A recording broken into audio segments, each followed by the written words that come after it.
What's up YouTube, Intricate Explorer here today. I'm an adventure photographer. And as many of you know, I live inside of a Toyota Prius. And I've been getting a lot of questions recently about how much it costs to start up doing this and how much does it cost me on a monthly basis to maintain living like this. So I'm gonna break down all of my expenses for you guys so you can see exactly how much it costs to live in a Toyota Prius.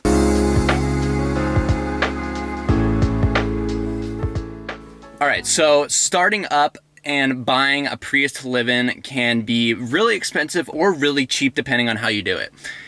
I'm gonna talk about the cheapest way to do this where it's mostly reliable. So it's not gonna be a brand new car, but it's also not gonna be some beater that you got off the street that's gonna break down in a week. Firstly, I would say put aside about $5,000 for a decent Prius.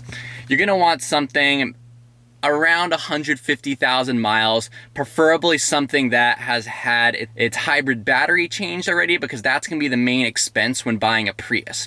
Generally, when a hybrid battery breaks in a Prius, it can be a couple $1,000 fix. So if you can find a Prius that has that already fixed out and then generally looks good in a mechanic's eye, then I would say go for it. Next up, you're gonna wanna save some money for a window tint. So this is gonna be so you can tint your back windows so people can't see in it when you're sleeping at night. This is gonna run you about $100 to $150, depending on what kind of place you get your windows tinted at. Usually I would just go for the cheaper option. There's not really a need for getting like heat protected and all this fancy stuff. Next up, you're gonna wanna get a mattress that you can lay on. And generally there's two schools of thought with this. There's the super duper minimalist option where you basically just get whatever you can that's cheap as fuck, and this could often mean like a blow up mattress that's like an inch thick. But my philosophy is you're spending a third of your time living in the car, sleeping in the car, and you're living in a fucking car. So I'd go for the expensive option. I put aside $300 to get a nice foam full-size mattress I could put in the back seat. The next priority you're gonna wanna put in mind is getting a battery charger. And this is so you can maintain your electronics. If you're doing anything with photography, video, or even just things on your laptop, you're gonna want a battery charger that you can, one, take with you to outdoor places to work, and two, have a constant source of electricity so you're not just draining straight from your battery all day. These run for about $250. Next up, you're gonna wanna spend about $50 on rain guards, which go on the outside of your window. These are ideal so that when it's raining at night, you don't get rain coming in, and you can also have constant airflow coming in through your car. Next up, you're gonna wanna spend about $20 on a curtain that goes across, that divides the front of the car from the back so that you have privacy at night and people can't look through your front window. Next, you're gonna wanna keep in mind the hidden costs of buying a car, which are generally like registering a vehicle and emissions. I would say set aside like $30 for an emissions test and around $100 to $150 to get the car registered, depending on what state you're living in. And finally, one thing you're also gonna wanna keep in mind is that before you buy a car, it's gonna cost you about $80 from a mechanic's test to make sure that your car is all up and running. So I'd set aside like $80 or 2 to 3 increments of it depending on how many cars you plan on looking at and getting tested before you buy them. This is a really important step because it can end up saving you thousands of dollars down the line. So overall, I'd say startup costs equal about $6,000. I'd say $5,000 for the car and about $1,000 worth of supplies, internal stuff inside the car to be able to make it a livable habitat.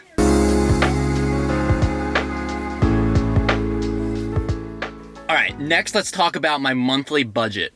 And this is obviously something that can vary wildly based off what your lifestyle is, but I'm gonna keep it as basic as possible. So this isn't gonna account for all those random subscriptions you have or whatever hobby you do on a regular basis. It's just basic enough money to get by. So let's dive into it. First off, you're gonna wanna get a subscription to a gym.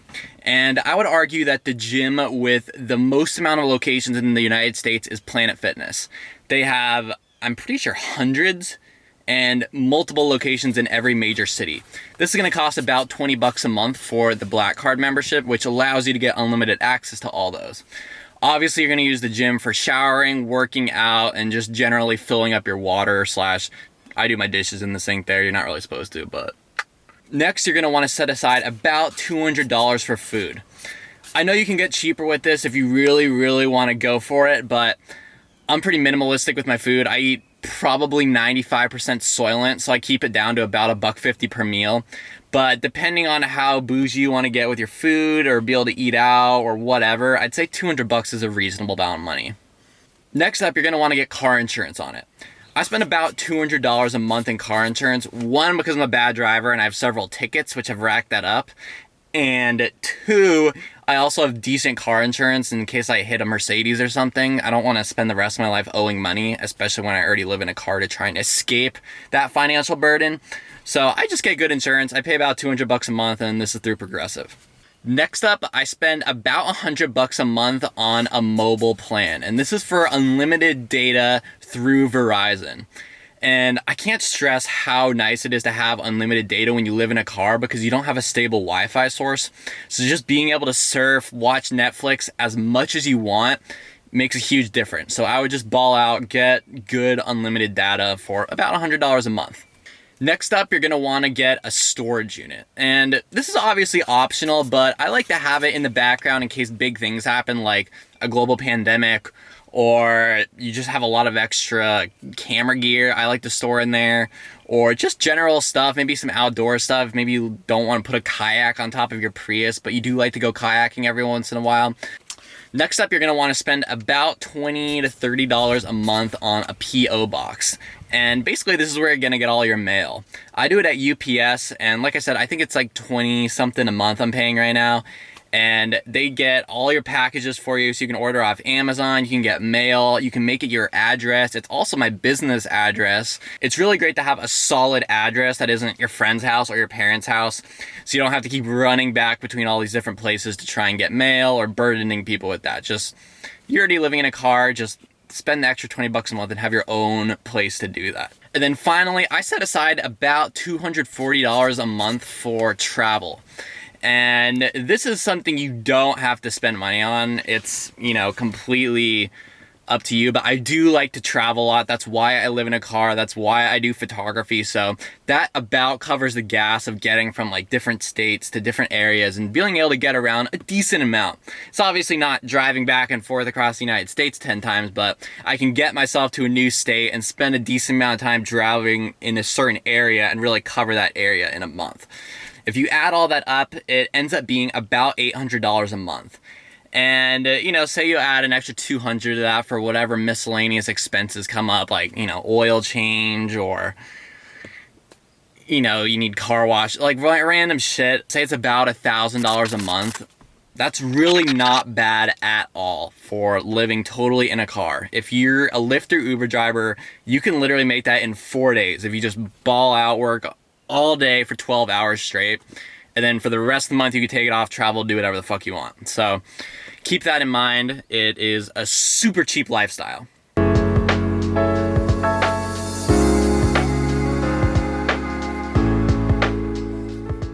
All right, and the third segment I want to talk about is having an emergency fund. And I honestly can't express the importance of this enough when you live in a car.